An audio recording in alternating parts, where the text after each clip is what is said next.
Experts ले लेते हैं। राजा खालिद महमूद हमारे साथ मौजूद है। सर बहुत शुक्रिया बोल न्यूज़ को वक्त देने के लिए। सबसे पहले तो ये बताइएगा, ये जो अहम फैसला 63A के हवाले से आया है, कलअदम इसे करार दिया गया है, इसको आप कैसे देखते हैं?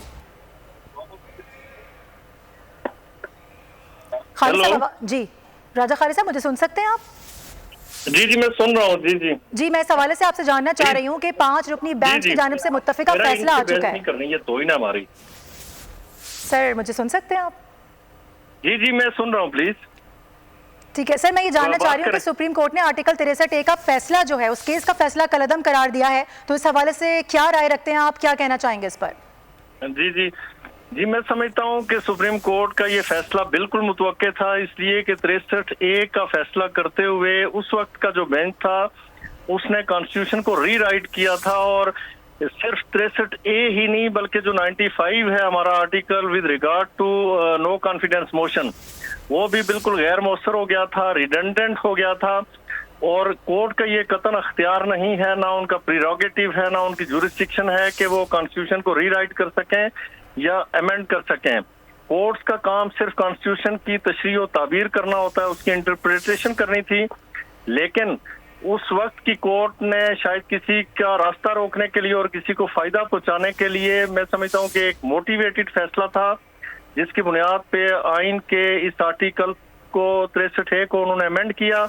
ये रिव्यू होना चाहिए था, और ये आइन की बालादस्ती है और कानून की हुक्मरानी और अदलिया का जो असल काम है वो इस फैसले से पता चलेगा कि, और ये फैसला उसकी अक्कासी करेगा कि अदलिया का काम आइन कानून की तशरीह है और उसके मुताबिक फैसला करना है, ना कि आइन को अमेंड करते हुए उसे मोम की नाक समझते हुए उसके मुताबिक अपनी जो डिजायर है, अपनी जो ख्वाहिश है, अपनी जो विशेज हैं, विम्स हैं, उसके मुताबिक फैसले किए जाए। सही। अच्छा सर, आपसे जानना चाहेंगे कि चूंकि अहम फैसला आ गया है, जाहिर मुखालिफ पार्टी भी अपनी तरफ से कोई ना कोई स्टांस तो लेगी। चूंकि ये रिव्यू का केस है तो रिव्यू पर रिव्यू तो नहीं आ सकता अगर कानूनी तौर पर बात की जाए, लेकिन क्या ये जो बेंच पर एतराज था इस पर कोई बात की जा सकती है? क्योंकि मुखालिफ पार्टी के पास भी यकीनी तौर पर कुछ ऑप्शंस होंगे, इस पर क्या कहेंगे? जी देखें, मैं नहीं समझता कि इस पे, चूंकि रिव्यू था, रिव्यू में ही उन्होंने एतराज किया और रिव्यू के अगेंस्ट रिव्यू लाई नहीं करती और ना ही कोई अपील लाई करती है, तो लिहाजा ये फाइनल है फैसला और ये फाइनलिटी अटेंड कर गया। और कॉन्स्टिट्यूशन का आर्टिकल 63 और 95 जो जैसे थे की बुनियाद पे और 2022 में वो बहाल हो गए हैं, एज इट इज बहाल हो गए हैं।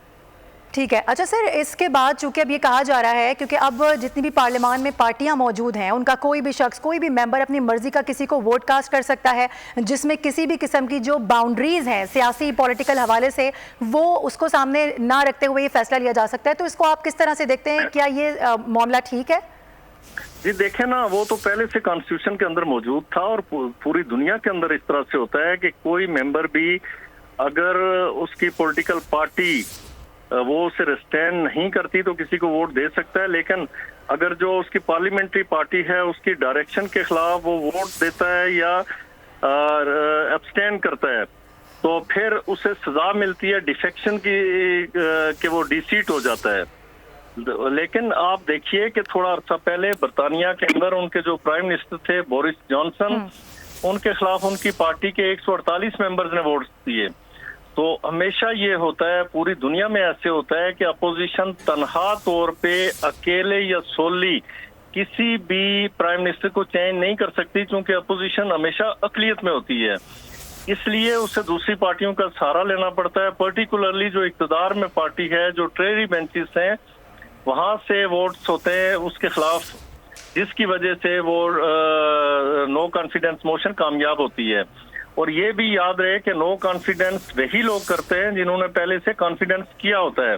अपोजिशन तो पहले ही नो कॉन्फिडेंस कर चुकी होती है, आपने उम्मीदवार को वोट देके और उस प्राइम मिनिस्टर को वोट ना देके, तो उसकी सजा मौजूद है कि ये भी एक जो ओरिजिनल कॉन्स्टिट्यूशन था उसमें ये 63A नहीं था, ये 13वीं तरमीम के लिए 90s में एक अमेंडमेंट लाई गई थी, जिसके जरिए जो किसी भी पॉलिटिकल पार्टी के लोग अगर अपनी पार्लियामेंट्री पार्टी है उसकी डायरेक्शन के खिलाफ, contrary to the direction of इस पार्टी, वो वोट डालते हैं या अब्सटेन करते हैं, तो फिर उन्हें कोई सजा या कोई पेनल कॉन्सिक्वेंसेस का सामना नहीं करना पड़ता था। लेकिन ये पेनल कॉन्सिक्वेंसेस रख दिए गए 63A में, जिसे बिल्कुल ही खत्म कर दिया गया था सुप्रीम कोर्ट की तरफ से, यानी इस आर्टिकल को ये खत्म कर दिया गया था। और इसके नतीजे में जो आर्टिकल 95 है नो कॉन्फिडेंस मोशन का, वो भी गैर मौसर होके रह गया था। तो लिहाजा ये फैसला मैं समझता हूँ कि बिल्कुल राइट डायरेक्शन में है, और सुप्रीम कोर्ट से यही उम्मीद थी वो जो कॉन्स्टिट्यूशन है उसकी जो रीराइटिंग है या अमेंडमेंट है उसे खिलाफ कानून और खिलाफ आइन करार देगा। Okay, so what do you think it's a good decision from court, from supreme court? अभी एक ऐसी मिसाल कायम कर दी गई है, यकीनी तौर पर यही कहा जा रहा था कि ऐसा ही एक फैसला मुतवक्के है। तो इस पर अब आप क्या समझते हैं कि किस तरह की एग्जाम्पल है जो सब जगह पर अब देखी जाएगी और यकीनी तौर पर इसमें कानून की बालादस्ती हुई है?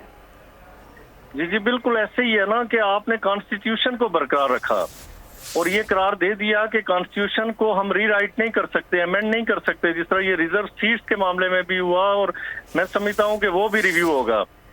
तो ऐसे नहीं हो सकता। आप ये जो लेजिस्लेशन है ना, ये किसका प्रीरोगेटिव है, किसकी जुरिस्डिक्शन है, किसका डोमेन है, किसका एम्बिट है? ये सिर्फ और सिर्फ पार्लियामेंट का डोमेन है, उनका अख्तियार है। तो आप कानून साजी नहीं कर सकते, आप उनके बनाए हुए कानून की तशरीह कर सकते हैं। सिर्फ और सिर्फ ये है कि आप पावर ऑफ जुडिशियल रिव्यू को एक्सरसाइज करते हुए अगर पार्लियामेंट कोई ऐसा कानून बनाती है जो कॉन्स्टिट्यूशन के बेसिस के खिलाफ है, उसके फंडामेंटल्स के खिलाफ है, तो उसे स्ट्राइक डाउन कर सकते हैं। तो इसमें तो ऐसी कोई बात नहीं थी। ठीक है, राजा खालिद साहब हमारे साथ मौजूद हैं सुप्रीम कोर्ट। सब्सक्राइब करें और बेल दबाएं ताकि कोई खबर रह न जाए।